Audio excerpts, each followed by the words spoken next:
Hey there again, everybody.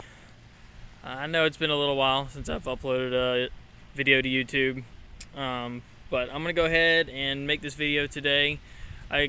In the Honda Aquatrax community that I'm in on Facebook, there's all kind of questions that I see pop up, and I always tell people what I think is best. I mean, what I may know may not be the best, but in any case, I get a lot of questions asked about my ski and the specifics on my ski. So here it is. This Aquatrax is either like a 2002 or 2003 R12x. I got this jet ski for free. The gentleman that I got it from, he was just like, look, get this thing out of my driveway. He didn't want to look at it anymore. He was tired of putting money into it. And I was like, sure, no problem. So he gave it to me for free. We did an active donation on the bill of sale and everything. So now I have it. Great ski. I've done a little work and put only a little bit of money into it. And I mean, this thing is incredible. I mean, I don't know why he got rid of such a awesome ski. So anyway, I'll just talk about some of the things I did to it and some of the mods that I have. I mean, there's really nothing great as far as the mods go. It's just some sustainability and durability mods, really. So anyway, so here it is. I got it non-running. First thing I noticed whenever I got it was the starter was seized on it. I went on ahead and took the starter off, and I rebuilt the starter. I really didn't rebuild it. I just cleaned it and then oiled the what needed to be oiled within it, cleaned the brushes on it, and so that there was that. Once I got the starter right, I took it on the water, and lo and behold, it had the code 25 for the knock sensor. So I did some research, found Gentune in Florida, and got the knock sensor tuned out, which is fine for me. I mean, I'm mechanically inclined. I can tell when engines don't sound right, when they're not running right, and so forth. As long as you put the 93 octane or 91 octane, you should be fine for the most part. Maybe do a few other things here and there. So that's really all I had to fix on it. The jet pump was good whenever I got it in the water. I mean, it ran. It got up to probably, I don't know, 58 something miles an hour. But knowing me, I went on ahead and bought the Solus impeller, and when I went to put the Solus impeller in the factory housing, it wouldn't fit. The factory housing had the bulges and stuff in it. So I went and got a new housing. There's a new housing in here. And once I got the new housing, I redid the bearings in it, re-greased them, repacked the bearings, all that good stuff, and then the Solus impeller fit in there, no problem at all. So now this thing, I've clocked it on GPS at about 63 miles per hour. According to Google, whenever these things first came out, their max speed was about 55 miles an hour. So 55 to 63, with just some of the things that I've done, the pump specifically, it's not too bad. I did do the intake grate mod underneath, where I took out two. Let's see if I can get a good picture of it. I took out two of the bars. Let's see. There you go. That's a good picture of it. So, and that gives you a lot better hole shot. Whenever you're at a standstill, just more water is in that pump. Whenever you gun it, I get no cavitation whatsoever. And I mean, in this thing, it'll just rock it once it's on plane. And yeah, it's a really nice ski, and I love it. Another thing that I've done a custom intake in here. It actually follows the the original intake path. Let's see, there's some of the PVC pipe in there, and it just runs underneath the intercooler, and it just runs into the turbo right here. I know it's kind of jank, but I mean, it works. And this tubing right here is about, I think it's 2-inch PVC pipe, which I think is a little bit bigger than what the factory had. So there was that. I didn't want to put a velocity stack on it either back here, because it's a little lower in the engine bay, and then especially back here where all the exhaust is, it gets really hot. And I don't know, I'm weird when it comes to engines sucking in hot air.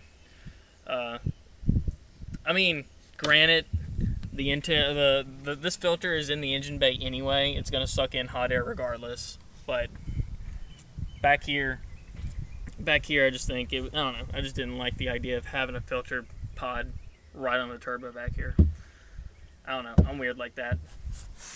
And another thing that I did to it, which is highly controversial in the personal watercraft community, is you can't see it. You can't see it too well, but I went and added a air oil separator to the ski. Some people agree with it, some people don't. I used to have a Subaru STI, turbocharged 4-cylinder car, and that was a big thing in the car community. So I went on ahead and just kind of went over and added the air oil separator to, or oil catch can, to this jet ski. Just to catch any kind of impurities or oil vapors that I don't know, I just want pure air and gas going into the engine, nothing else. It just makes them a little more efficient in that aspect. And then as you can see back here, I did the straight pipe mod. I got rid of all of the muffler and exhaust and all that. I mean, that was just, it was okay, but I like the sound and the look of this straight pipe right here. It's really nice. And I'll turn it on here in just a sec for y'all. What else did I do? I did get new bumpers. All I did was just replace the very front tip, nose, and then these front sides right here. These back here are original. And of course I did hydro turf. That's just the kind of hydro turf I went with. And you'll notice I went and repainted it black.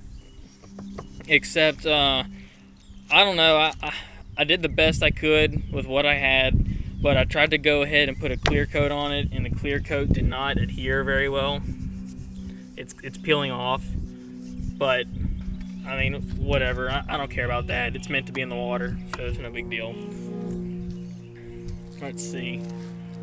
Last thing is I went on ahead and put these Sea-Doo comfort grips on it. I tell you, these things are really nice whenever you're riding on the water. That extra support in your palm just makes it feel a little bit better when you're riding.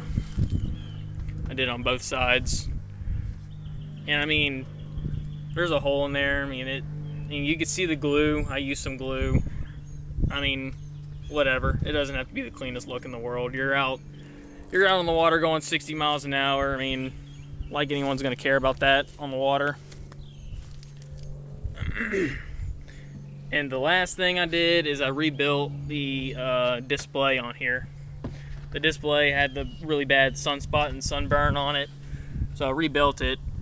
I didn't really necessarily rebuild it correctly. It still shows, but it has a ghosting effect on it. I didn't turn the polarized film 90 degrees on the back of the glass to the front of the glass, which you can still read it. All I really care about at this point is fuel level, so I get to see the fuel level, which is it's fine for me. So anyway, I'll go ahead and start this up here. We'll do a quick start. You're not supposed to run it very long with that straight pipe, otherwise it'll melt the fitting back there. Like I said, it is hard to see. I know it's hard to see. You really can't see it, but I see the zero better than I could see it on the I could see it better in person than better on the phone. Let's see, and this ski has, let's see, this ski has 210 hours on it, and I got the ski with only like 130 hours on it. So again, I don't know why they gave it to me with such low hours, but anyway, here we go.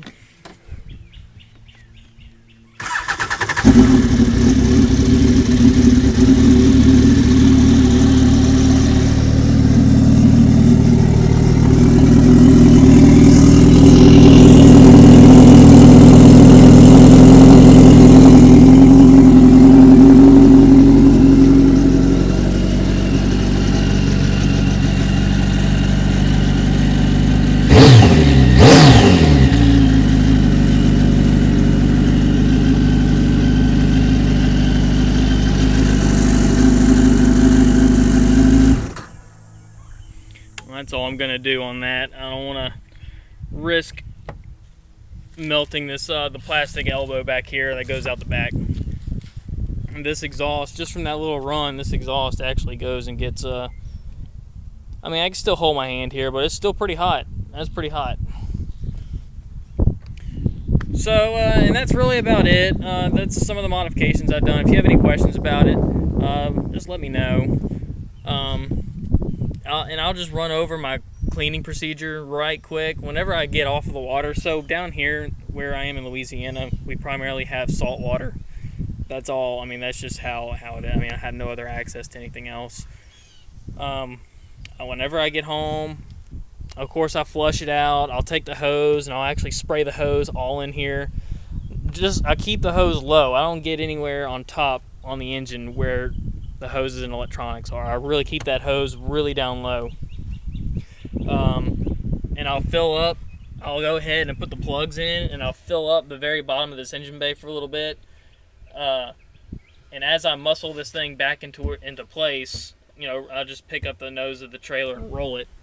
That water kind of sloshes around in there, and I like for that water to kind of slosh around and clean off any of the other salt, any other salt water that got in there. Then I'll open up the plugs back here, let all that water drain out, and then I spray the whole engine bay down with WD-40. Again, probably not the best way to go about it, because some people use that CRC salt away stuff or whatever. I mean, I don't really think I need that. I think just WD-40 to displace all the water and get rid of all the water is really all you need. And then I'll take a rag and wipe down any excess WD-40 in there. So that's my R12X. Feel free to ask me any questions. I mean, what works for me may not necessarily work for you. I mean, I understand that. Some people are going to hate on it, some people won't. You know, I don't give a crap what any of y'all's opinion is. I mean, if y'all are going to be haters. But and then this blue one here, one thing about this blue one is this blue one does run. I have it up on sandbags right now because it's kind of in the shop per se. I cannot figure out for the life of me what's wrong with this blue jet ski. For some reason, it does not start with the green button. I've ohm tested the green button. It works. And so people will say, oh, it's the main relay, it's this, it's that. Well, I've taken parts out of this known good ski, the main relay and the starting solenoid, and I've put them in here, and this one still does not crank. It only starts if I bypass the solenoid. I have to get a screwdriver and the two leads. I have to bypass it, touch them together, and I mean, it'll fire right off. So if anybody has any information about why the button doesn't work on this, with known good parts, it has a good relay in it, it has a good solenoid, good battery, I've checked all the fuses, I don't know why it's not wanting to crank with the green button. So please let me know if you have any information regarding fixing this blue ski right here.